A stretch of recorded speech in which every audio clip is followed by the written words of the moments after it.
Handang-handa na ang Lubao Municipal Police Station para sa ligtas at maayos na Undas 2025 kung saan nag-deploy sila ng kanilang mga personnel sa iba't ibang sementeryo sa bayan ng Lubao, Pampanga para magbantay seguridad sa darating na Undas, kung saan nagtalaga rin sila ng assistant desk sa mga sementeryo at pangunahing kalsada, katuwang iba't ibang government agency, barangay tanod, volunteers at advocacy support group. Samantala, personal rin bumisita sa Lubao, Pampanga si Police Colonel Eugene M. Marcelo, Provincial Director ng Pampanga Police Provincial Office, upang matiyak ang kahandaan ng Lubao MPS sa kanilang ginagawang preparasyon ngayong Undas. Ayon naman kay Police Lieutenant Colonel Dederick Relativo, hepe ng Lubao Municipal Police Station, sinisiguro niya na nakahanda ang kanyang mga personnel upang masiguro ang seguridad ng mga bibisita sa mga sementeryo. Nagpaalala rin siya na huwag magdala ng mga bagay na ipinagbabawal upang maiwasan ang anumang aberya, at nagbigay din siya ng mensahe sa ating mga kababayan sa paggunita ng Undas.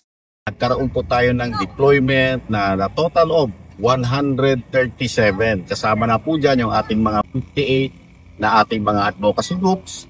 Kasama na rin po ang 233 lahat ng mga bantay bayans ng ibang barangay, pati na po yung ating katuwang na mga barangay health workers, kasi dapat may sigurado natin na lahat ng mga pupunta sa mga sementeryo ay ligtas. Pinagbabawal natin dito yung alak, ay para pagbigay respeto po at galang sa Undas, para po bisitahin natin ang mga namayapang mahal natin sa buhay. Ay pinagbabawal po natin uminom dito sa mga sementeryo dito sa bayan ng Lubao. Pangalawa po, itong mga matutulis na bagay, mga pwedeng makapanakit, lalong-lalo na yung mga kutsilyo, mga parel, pinagbabawal natin yan. At yung mga sound system na mga makapag-distract po dito sa mga nagdadasal dito sa mga mahal na sa buhay, para hindi po sila mai-story po. Ang paalala po ng pulisya ng Lubao ay pag umalis kayo ng inyong mga bahay ay dapat siguraduhin po yung muna na isarado ng mabuti ang inyong bahay, o kung di naman, kailangan po na may at least na naiiwan.